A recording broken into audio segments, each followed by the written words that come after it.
Hello and welcome to the Cars Billington Proud2Farm Podcast. A slightly different set of hands in charge of the ship this week. Consider me the supply teacher. We do have a top tier guest for you though in the form of Mark Holliday. Mark, for those of you who don't know, is a prominent face of the Cumbrian sales force, and he is actually on the road to retirement. He's going part-time though for a bit. We're pleased to hear today. But in the road to retirement, we thought we would get him in and squeeze every last bit of content and value out of him and see what the chat was all about. So Mark, hiya. Nice to see you. Good to see you again too, yes. So obviously you're going down to part-time, but what will full retirement look like for you? Is it all long-haul cruises and golf weekends, or what else will you get up to? No cruises and golf featuring at all, no. I think, more time. I'd like to travel a bit more. I'd love to go to New Zealand, but if I go for a month, because you can't really do that while you're working. And then even just to get a nice day during the week, just to be able to, let's have a day out, let's go for a walk, rather than wait till the weekend and it's raining. There's a racing stables I help out at. More time for there. Enjoy writing and drawing. More time for that too. More time for family that's in Wiltshire and Northern Ireland and Manchester. But I'm looking forward to still working part-time as well and keeping in touch with my sort of friends and people I've known for the last 40 years, really.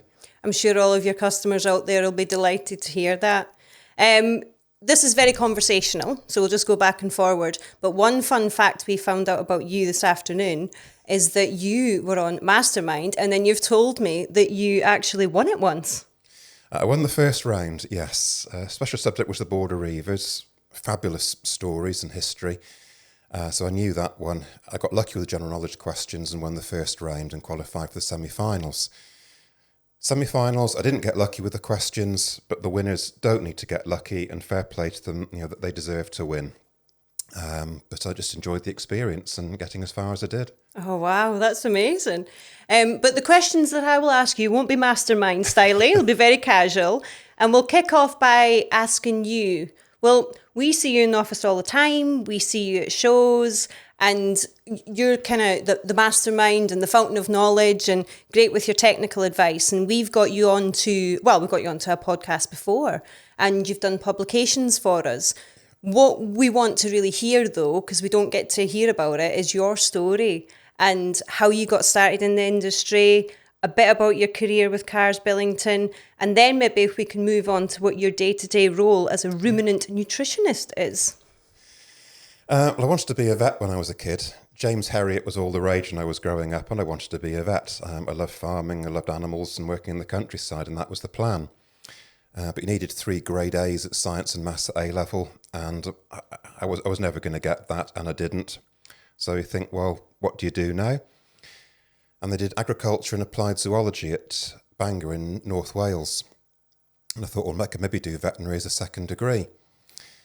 So you did the livestock side of agriculture and the parasitology and disease side of applied zoology, which was very interesting and very relevant.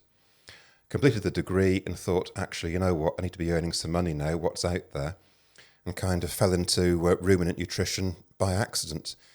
It's not one of those jobs anyone ever thinks, I want to grow up doing it. But having found it, it was the right niche.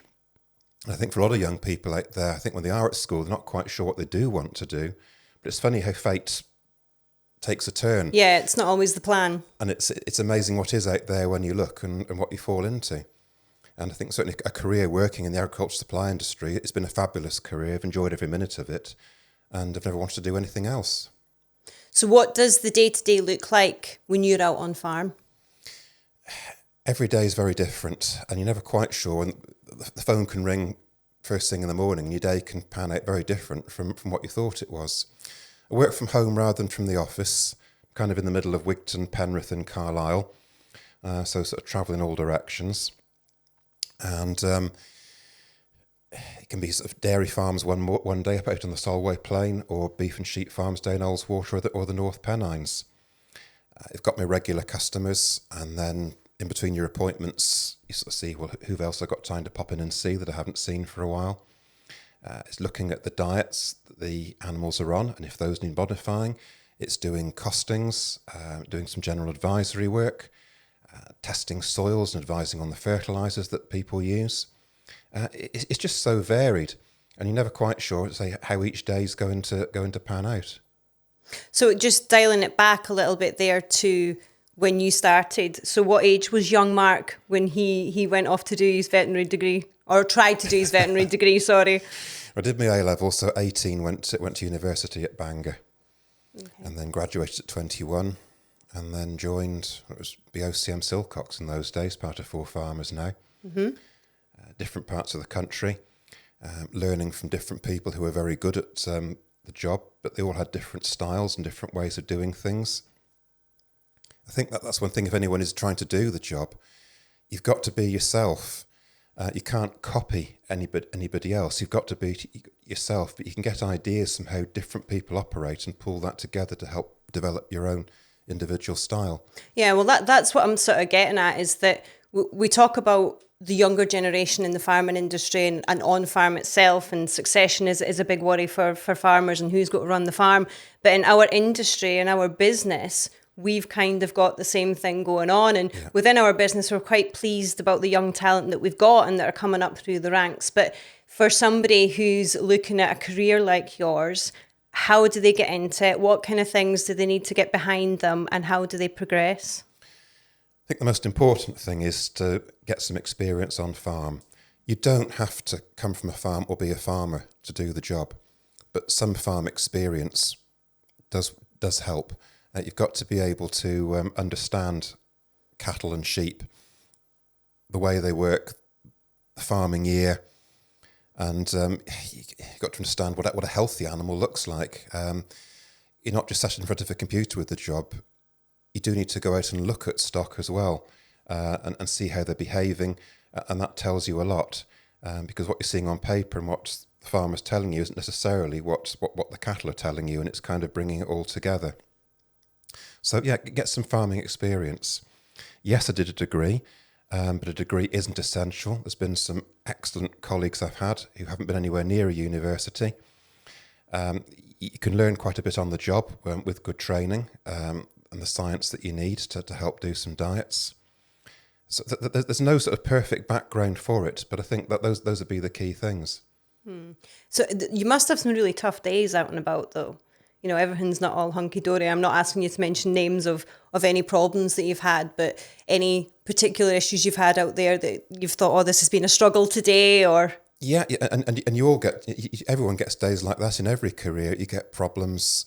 You get someone's got a problem with their account, or they've had a dusty load of feed, or the cows aren't milking, or just sort of something's happened, or you're going around some people who you'd like to try and buy stuff from you, and everyone's saying no.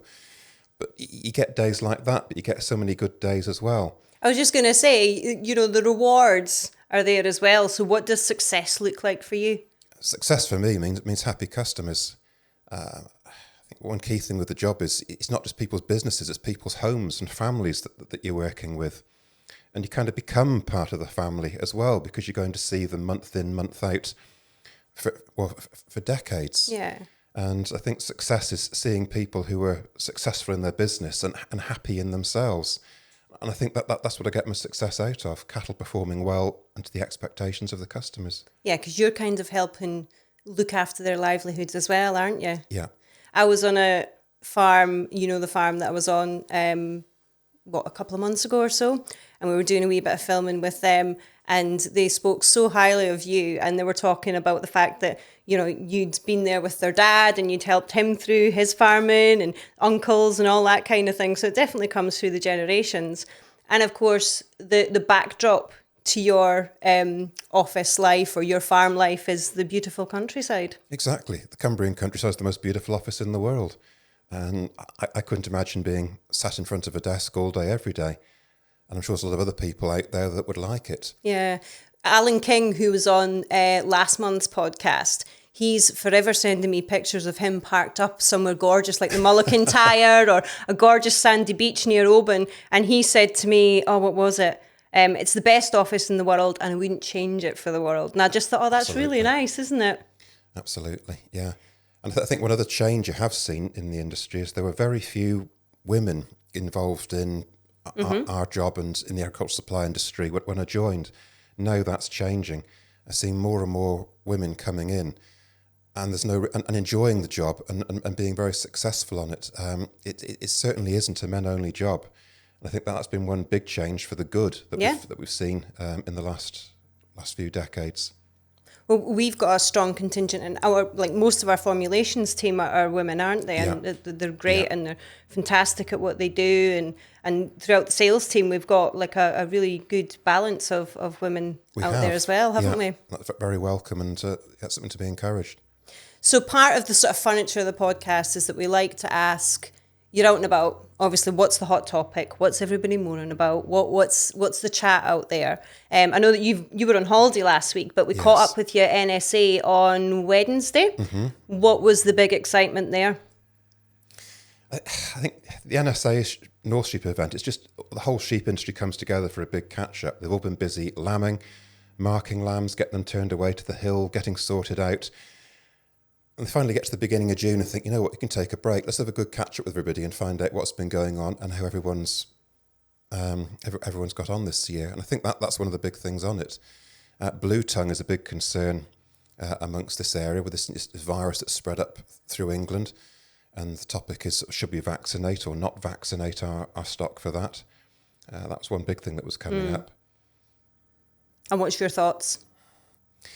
Well, I spoke to DEFRA about it, and they said it's really it's one for the vets. They thought if you've got valuable pedigree stock and breeding stock, it's certainly well worth considering vaccinating. But there's a few vaccines about, and it needs discussion with your farm vet. Yeah. We were just speaking to a colleague there before we came out as well, and it's going to disrupt everything for the rest of the year, and movement across the border, Kelso Tup sales, all that kind of thing. It's creeping up, when it was a small issue from down south, and all of a sudden it's becoming a bit more real up here, isn't it? Yeah. I mean, there's been sort of concerns in the beef and sheep industry about a lot of the headage payments disappearing, and people have seen a lot of the subsidies vanish and they've been unable to access the new environmental payments. It's been a massive hit for sort of beef and sheep farms. But on the plus side, beef and sheep prices have been excellent and the best we've ever seen. At times over the last couple of years.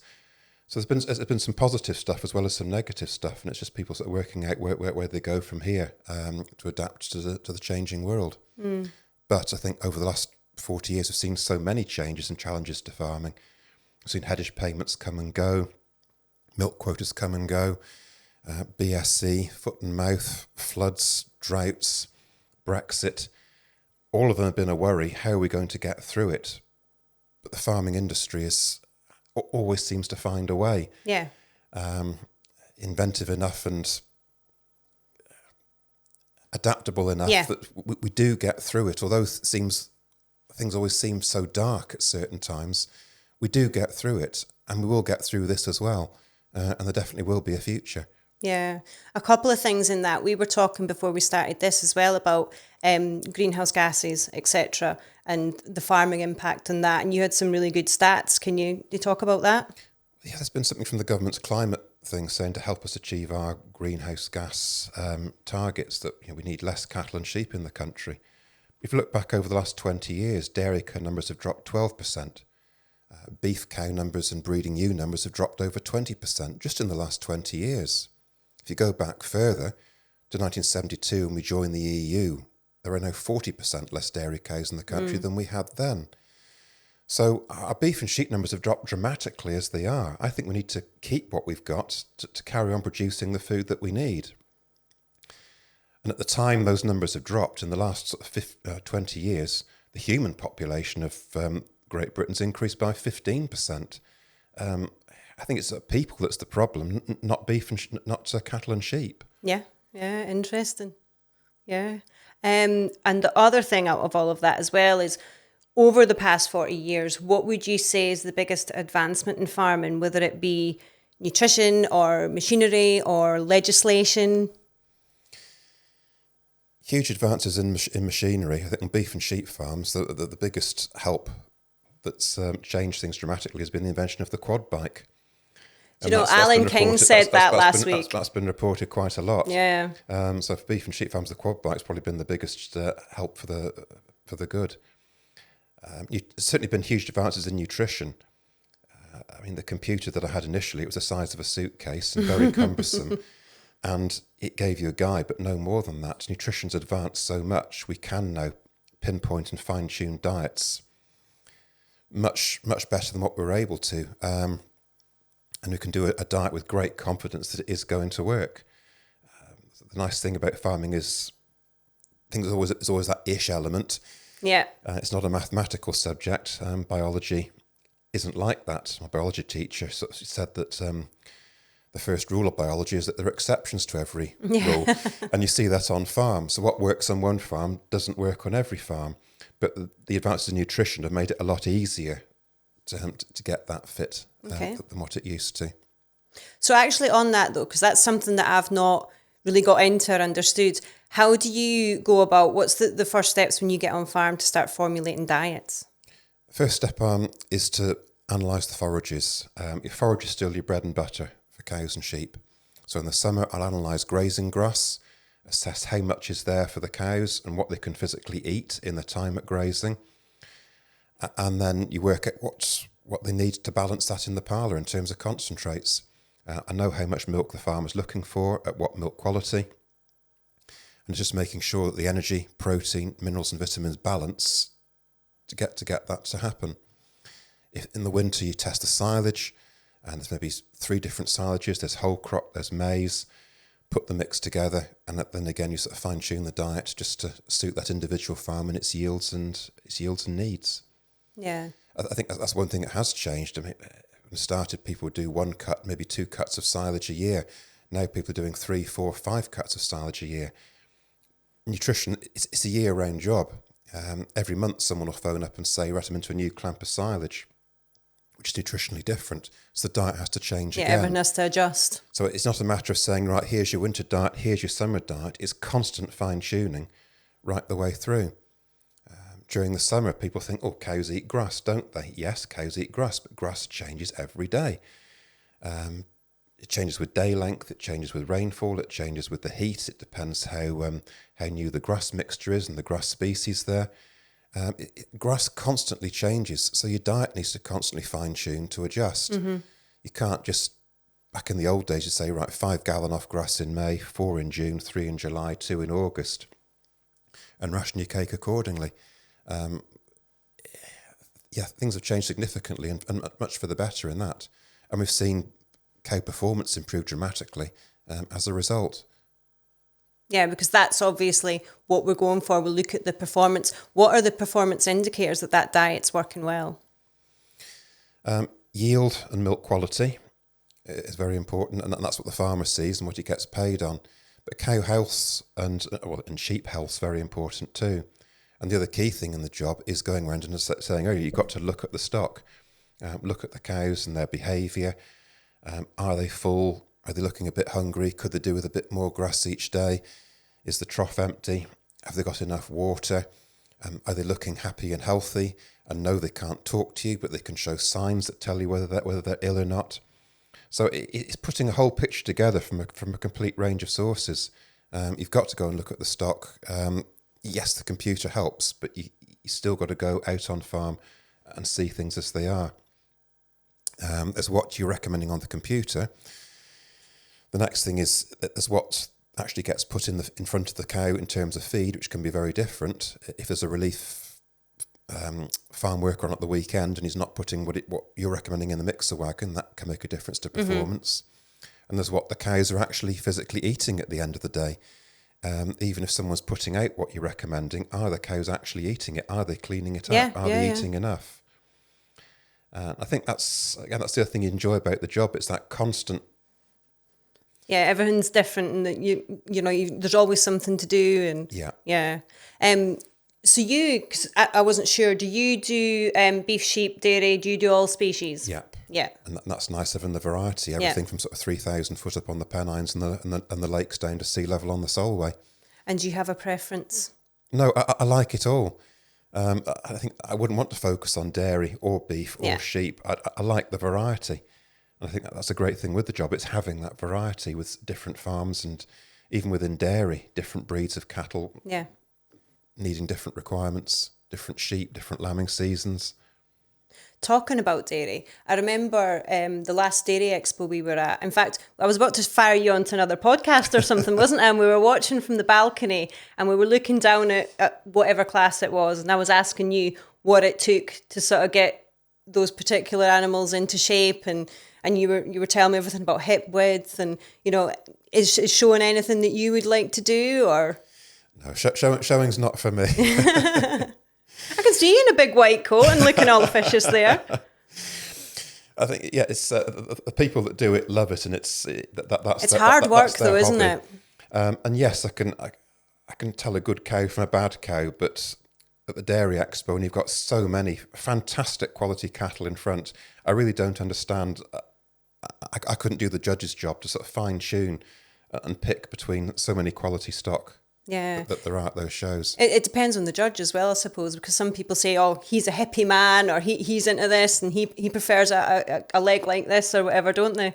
Yeah, that's it. And everyone watching's got a different feel on what they like. You know, so the farm I used to work on, it was traditional sort of British Friesians, good hard milking British Friesians, but big solid square cows, carried plenty of condition, plenty of top on them, and I know some fabulous Holsteins about now, but I look at the Holsteins and I've still got this Friesian that I was sort of kind of brought up with in my head. Yeah. So that's all fun and great. What do you see coming down the line that could be the problem, the next big disaster? That's a very good question. I know, because as you say, because it's quite interesting that you'll say that farming can turn it around at any point. There's always a way type thing. We always do get through it in the end. Whatever gets thrown at us, we seem to get through. It's tough at the time, but we always come out of it at the other end. And things do improve again. I mean, you've got to be an optimist to be in farming after everything that goes through. At the moment, I think at the outlook, things are reasonably sort of positive. The prices we get for the produce are reasonable at the moment. The demand for food globally is increasing all the time. Raw material input costs are looking reasonable for the summer going through into the winter. Because that can be really volatile, can't it? Crop conditions are great in the States at the moment. Another record harvest in South America. The rains come at the right time here. The harvest is going to be better here. So that's looking better as we go into the winter. You can't predict what's going to happen internationally. Ukraine kicked off and prices went crazy. Oil prices and fertilizer prices starting to rise a little bit because of what's happening with Iran at the moment. I really can't predict what the next thing is. And weather-wise, every year is weird. We just get a different kind of weird every year. Absolutely. I mean, we're coming in for 33-degree temperatures in places next week, aren't we? But every year we sort of kind of worry and think it's too wet, it's too dry. Are we going to have enough silage? Is the quality? Can we get through to spring? When's spring going to come? But things always pan out in the end. We always do seem to get there somehow. Things average out. What is, like, obviously we're coming into a really dry period again. What's the big worry during drought conditions? Drought and heat. I think the big worry on dairy cows is heat stress. Yeah. Cows, because of this huge fermentation vat inside them, the rumen, generate massive amounts of heat. All those bugs that digest the fibre in the forages that enable the cows to produce all this food from us from grass generates massive amounts of heat. So a cow's problem isn't keeping warm, it's getting rid of heat. Right, okay. So it's how to keep them cool in hot conditions. If they throw out at grass as much shade as he possibly can, access to water. A lot of new sheds gone up these days that are very well designed, fans to help keeping them cool and shade. Looking at the nutritional part of the diet as well, because sometimes cows respond to heat by eating less. So it's how you can adjust the diet to make sure the cow gets enough nutrition from less short term to compensate, but at the same time keep her healthy. Mm-hmm. Okay. And what stage are we at with sheep at the minute?